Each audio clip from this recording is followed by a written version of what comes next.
Hi, I'm about to show you a bunch of random video clips, and maybe by the end of them you'll figure out why I'm doing it, but until then, just watch. So here is the first video, a clip from it, that I ever posted on YouTube about 6 years ago.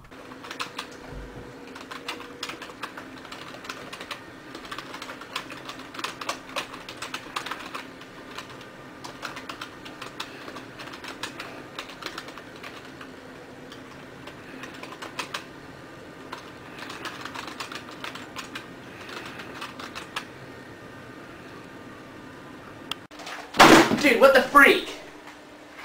Did you just try to assassinate me? You tried to kill me just now, didn't you? Is that the sword you tried to kill me with? Oh my god! Now I will read to you a part of one of the first posts I ever posted on my anime blog where I did reviews. Simone, May 31st, 2007. The fact that my first few posts have already left the main page may be evidence that I talk too much, XD. I get the feeling I repeat myself sometimes, so I'm gonna get down to brass tacks today. As usual, I'm a little late with this series, but I can't help but love it. It's uber unique, plus the story is not boring. It takes the role of a serious sci-fi anime like Gundam or the like, and while it features less battles, I care about it a lot more. I've never been able to get into a Gundam series simply because they take themselves so seriously. While I do like serious anime, I don't like the characters, then it ruins the atmosphere. I love the cast of Simone. There are enough characters that I can hate half and love half, and my favorites are all super cool.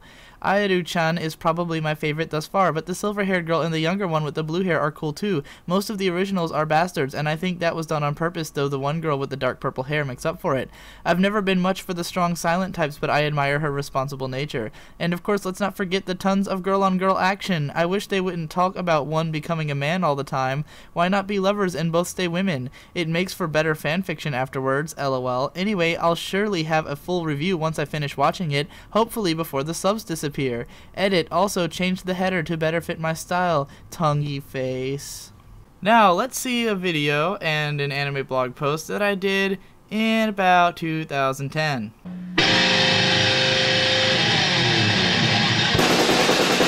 FDR, the freaking dude Roosevelt. President for 4 freaking terms. When FDR was a kid, he spoke to Grover Cleveland, who told him never become president. Who you, Grover Cleveland? But he became president anyway. It was so awesome they put him on the freaking dime. On his own postage stamp! Back when he was a kid, his mom made him wear dresses until he was 5 years old. This was necessary because if he hadn't been girly for at least part of his life, the sheer manliness of his existence would have crushed all of space-time!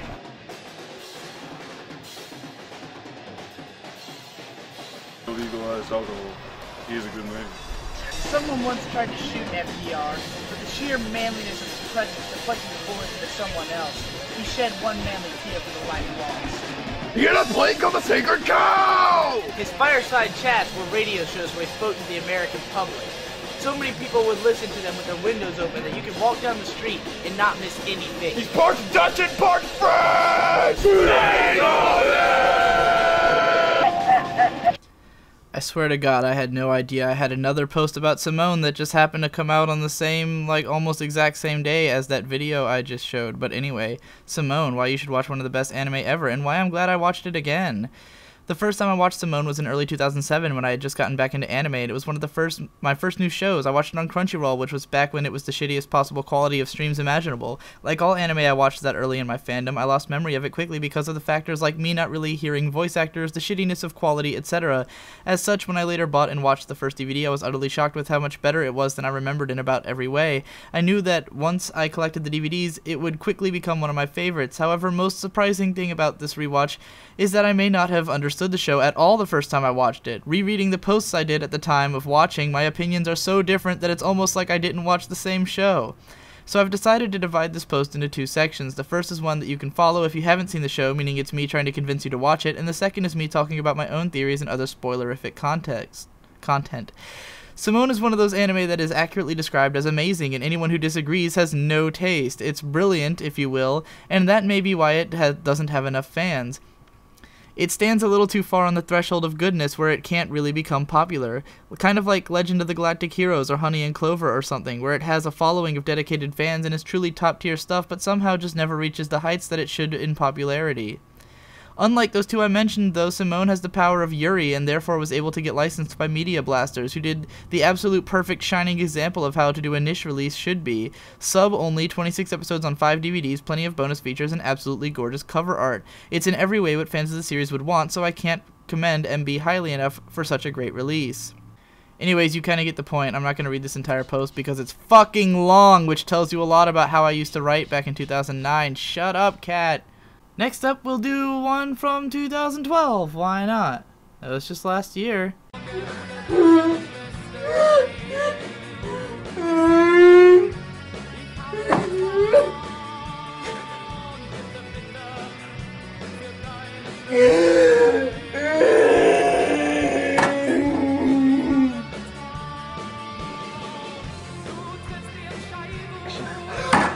Why would you blow up that, you asshole?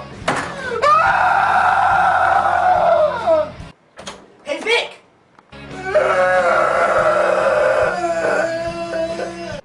Be quiet for a second. Hey, I brought you a chick. Hey?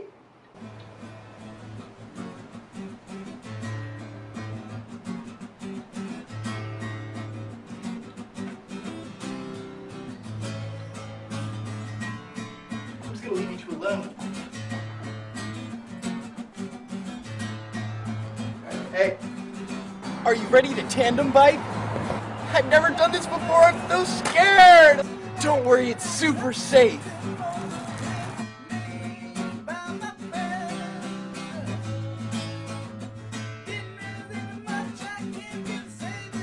Baby, I think I love you.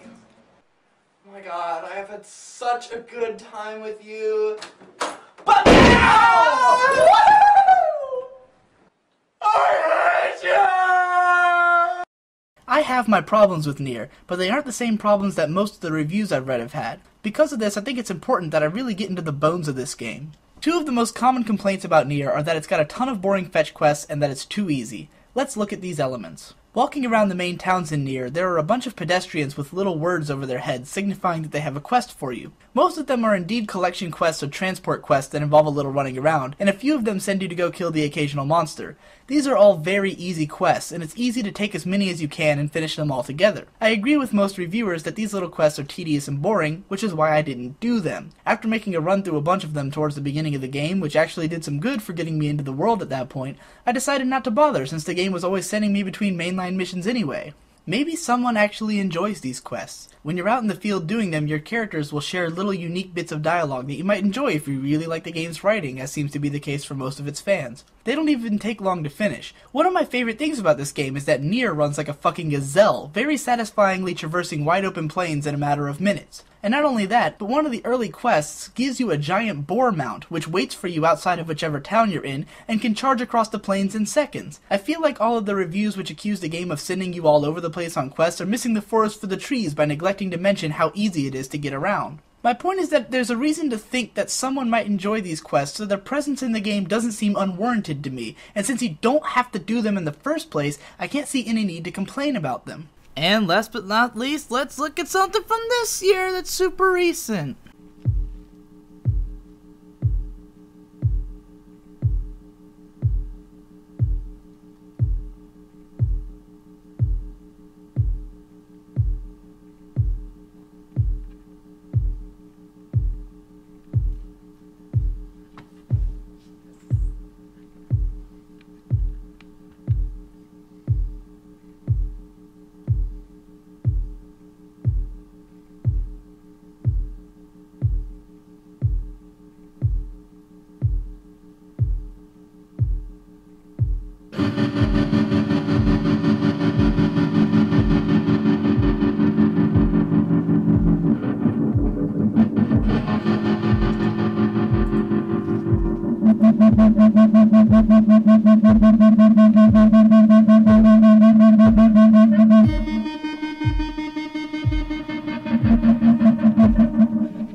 From the very beginning, Pokemon was social media. You literally could not catch them all by yourself. There were 3 starter Pokemon and you could only choose one of them, which meant that you and your friends would all pick different starters and have a totally different experience with the game because of it. Even though Pokemon Red and Blue were hyper-linear in structure, the mere fact that you could catch and train Pokemon of your choosing at your own pace meant that your experience could be very different from that of your friends, or even across multiple playthroughs. Certain Pokemon could only be caught in one version of the game, and others would only evolve if you traded them first. The game was full of secrets and Pokemon that everyone knew existed but few knew how or where to get. It had areas that were maze-like caverns, which if you were a dumb kid like me, you needed one of the older neighbor kids to navigate for you. And that wasn't all. The social aspect was pushed to the next level by the Pokemon trading card game, which has trading right there in the title. So if you haven't figured it out by now, the point of all this I'm trying to show you is that I got really exponentially better at everything I do over time. The reason I'm showing you this is because I get asked, a lot of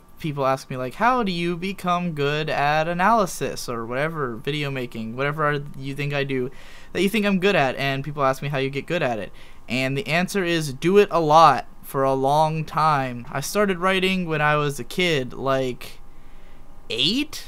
I got really obsessed with Nintendo Power, started writing reviews, and like just really basic stuff, you know, but over time I just kept writing reviews of stuff all the time. And as I grew up, I kept doing it, and then I started an anime blog, and as you can tell by all the clips I just showed, which are all from the past 6 years, or 6 or 7 years, I got really good at it. It helps that anytime I knew I was bad at something or people told me I was bad at something, I took their criticisms into consideration, worked to make my stuff better, you know, found the flaws. Anytime you feel like you're not successful at something, it probably means it's flawed, so you should probably start looking at it and wondering what you're doing wrong and try to fix it. Never blame the fact that your stuff is not doing well on other people. It's probably something wrong with the way you're doing it, so keep trying to perfect your approach. And that's all. I just wanted to do that random, hopefully inspirational thing to show you that if you keep working at it, you will get better. I was not this good always. Not that I'm like amazing or anything now. I still want to be better. I want to be like Plinkett, or yeah, I want to be like Plinkett. He does really amazing stuff and I'd like to be as good as him, and I don't think I am. So yeah, that's all. Have a nice day.